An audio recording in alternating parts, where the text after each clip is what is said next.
Hello दोस्तों, नमस्कार।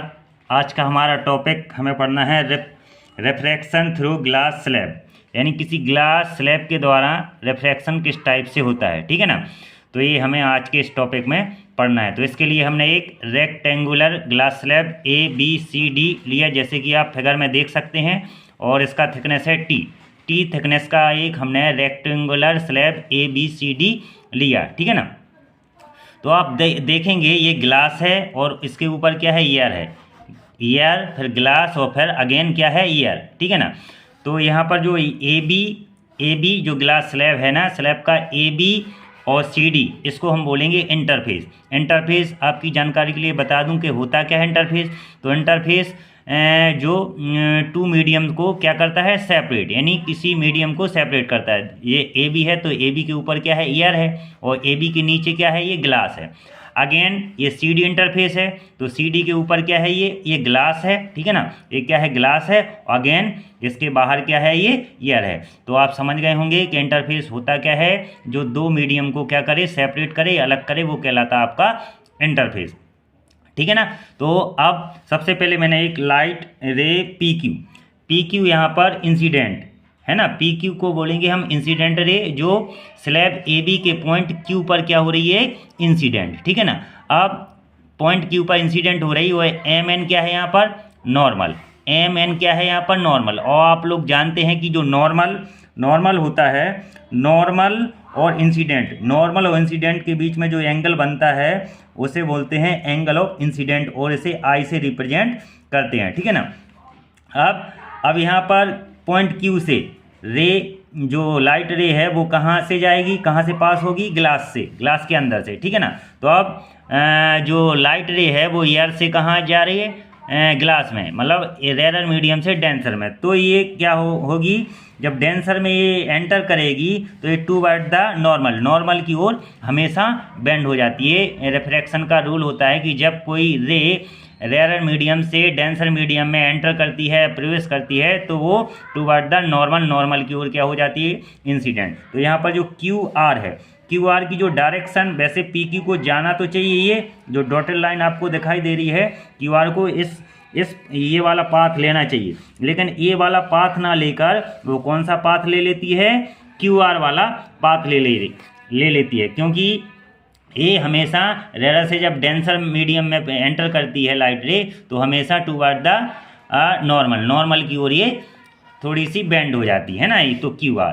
फिर अगेन ये QR, जो QR है, रे है, अब वो डेंसर से रेयर में अगेन जाएगी, तो ये जब डेंसर से रेयर मीडियम में एंटर करेगी, तो ये अब क्या होगी, ये अब ये नॉर्मल की ओर बेंड नहीं होगी, नॉर्मल से क्या हो जाएगी, ये दूर हट जाएगी। जैसे जाना चाहिए इसको, ऐसे ये सीधा जाना चाहिए, ऐसे सीधा जाना चाहिए, इस डायरेक्शन में जाना चाहिए। जो QR आपको दिखाई दे रहा है, QR की डायरेक्शन ये होना चाहिए, जिस लाइन में ये पेन की निप जा रही, लेकिन वो कहाँ भागेगी, नॉर्मल से। ये नॉर्मल से ऐसे जाना चाहिए था, लेकिन नॉर्मल से ये ऐसे दूर जाएगी, ये पाथ ले लेगी RS का।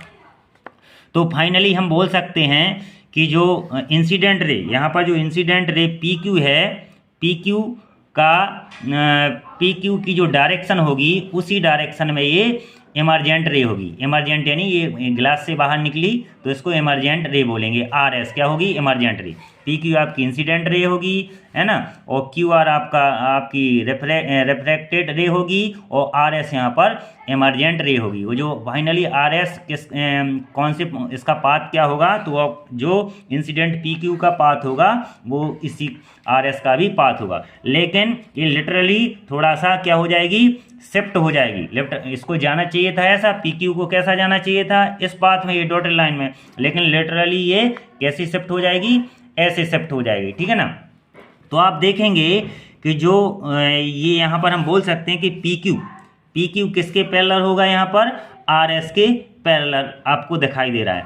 तो इन जो इंसिडेंट रे, ये इंसिडेंट रे और इमरजेंट रे, इनके बीच की जो परपेंडिकुलर डिस्टेंस होती है, इसको बोलते हैं हम लेटरल शिफ्ट, और इसी के लिए हमें डेरिवेशन यहाँ पर ड्राइव करना है। तो आप देख रहे हैं ये इंसिडेंट रे, ये PQ कहलाई, ये PQ, और इमरजेंट रे RS, इन दोनों की जो परपेंडिकुलर डिस्टेंस है, है ना। परपेंडिकुलरी डिस्टेंस है उसको हम बोलते हैं लिटरल डिस्प्लेसमेंट या फिर लिटरल शिफ्ट। इसके लिए हमें ड्राइव करना है ना डेरिवेशन, ठीक है ना।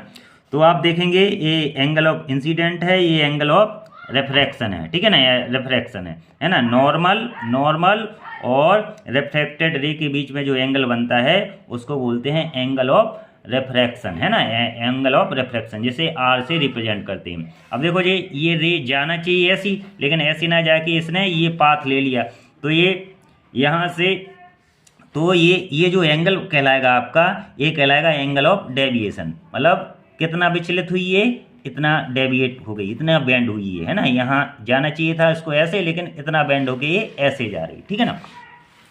तो यहाँ पर देखेंगे आप इसमें, तो अब हम यहाँ पर लॉ ऑफ रिफ्लेक्शन का रूल लगाएंगे। ये इंसिडेंट एंगल आई इस पूरे एंगल यहाँ से लेके यहाँ तक इस एंगल के इक्वल होगा, ठीक है ना।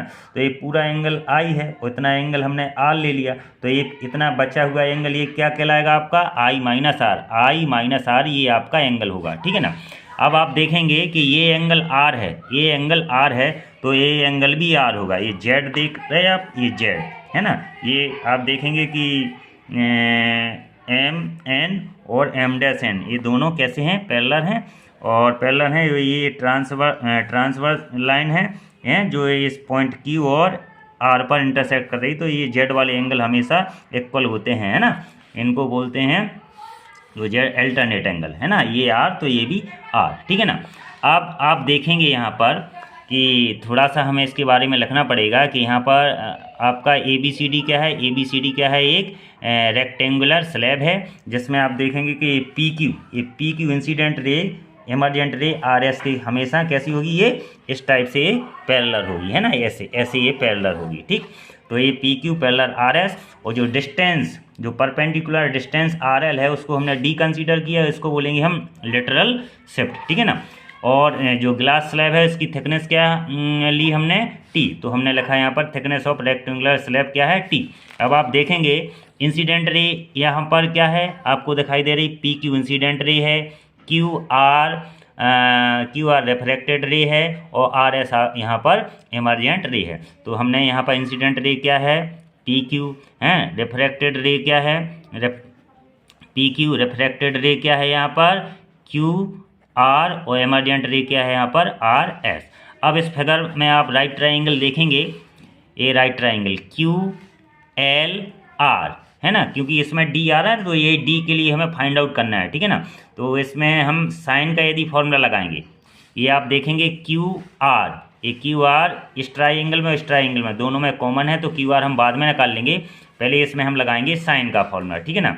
तो इसमें हम साइन का फॉर्मूला लगाएंगे, तो ये हमने लिखा एंगल क्या बन रहा है, आई माइनस आर, और एंगल के सामने का जो साइड होता है उसको बोलते हैं परपेंडिकुलर, ये कहलाएगा बेस और ये कहलाएगा हाइपोटेन्यूज।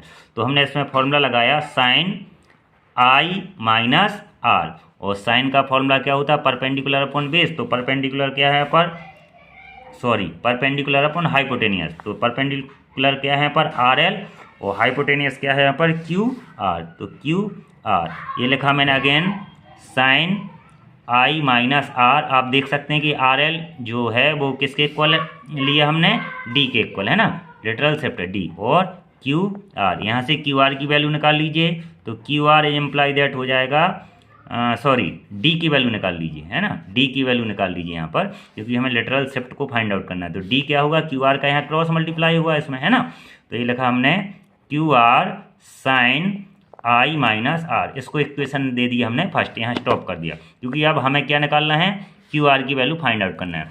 तो आप देखेंगे फिगर में क्यू आर की वैल्यू कैसे फाइंड आउट होगी, यदि हम इस राइट ट्राइंगल में क्यू एन आर में ये एंगल क्या है आपका आर, है ना, ये आर के सामने का जो साइड होगा वो होगा परपेंडिकुलर, ये कहलाएगा आपका बेस, तो हाइपोटेन्यूज अपन निकाल लेंगे। तो इसमें कॉस का फॉर्मूला लगाना पड़ेगा, क्योंकि है ना, कॉस का फॉर्मूला लगाएंगे, क्योंकि हमें ये साइड जो आप दे रखी है ना, ये साइड जो दे रखी, और ये इन दोनों में रिलेशन बताना है, इस साइड में इसमें, तो इन दोनों साइडों में रिलेशन होगा कॉस का।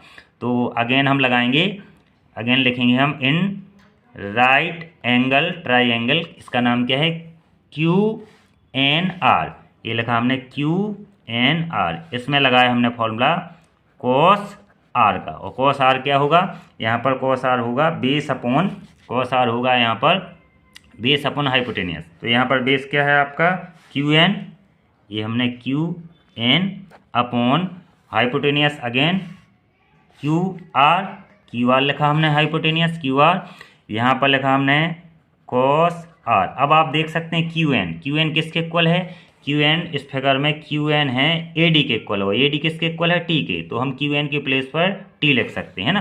तो ये हमने QN के प्लेस पर क्या लिखा T, और QR हमने अगेन सेम लिखा। यहाँ से QR की वैल्यू क्या निकलेगी, QR की वैल्यू निकलेगी T upon cos r, this equation number first. अब इस QR की वैल्यू अपन पुट कर देंगे कहाँ पर, QR की वैल्यू पुट कर देंगे अपन इक्वेशन नंबर फर्स्ट में। ये QR की वैल्यू इक्वेशन नंबर अपन इस फर्स्ट में पुट कर देंगे, ठीक है ना। ये इक्वेशन नंबर फर्स्ट में, ये इक्वेशन नंबर फर्स्ट में QR कहाँ है, ये यहाँ पर पुट कर देंगे, ठीक है ना। तो लिखेंगे putting the value of QR from equation second in equation number first, means equation second से हम QR की वैल्यू कहाँ पुट कर देंगे, इक्वेशन नंबर फर्स्ट में यहाँ पर, ठीक है ना। तो यहाँ लिखेंगे हम, ये क्या है D है, तो हमने D लिखा। इसके बाद ये क्या है QR के प्लेस पर लिखा T upon cos r, T upon cos r into में क्या है ये साइन I माइनस आर, ये लिखा हमने साइन I माइनस आर, ठीक है ना। तो ये आपका लिटरल शिफ्ट के लिए डेरिवेशन फाइंड आउट हो जाएगा। बट यहाँ देखेंगे कि जो I माइनस आर होता है इसको एंगल ऑफ डेविएशन बोलते हैं, जिसे डेल्टा से रिप्रेजेंट करते हैं। तो यहाँ पर अपन लिख सकते हैं sine I minus r equal delta angle of deviation. तो इस इक्वेशन को हम क्या लिख सकते हैं, D is imply that T, फिर क्या है साइन I माइनस आर के प्लेस पर अपन डेल्टा यूज कर लेंगे। तो साइन डेल्टा अपॉन में क्या है आपका कॉस आर। तो ये आपका लिटरल शिफ्ट के लिए डेरिवेशन हो जाएगा। आई होप कि आपको समझ में आया होगा। मेरे पास दोस्तों अभी कुछ ऐसा प्लेटफॉर्म नहीं है वीडियो बनाने का, जब कुछ ऐसा होगा तो बहुत अच्छे से वीडियो में बनाऊंगा। अभी तो हाथ से बना रहा हूँ, हाथ में मोबाइल लिए हूँ और एक हाथ से लिख रहा हूँ, फिर समझाने में भी दिक्कत आती है, ठीक है। तो आप लोग सपोर्ट कीजिए, धन्यवाद।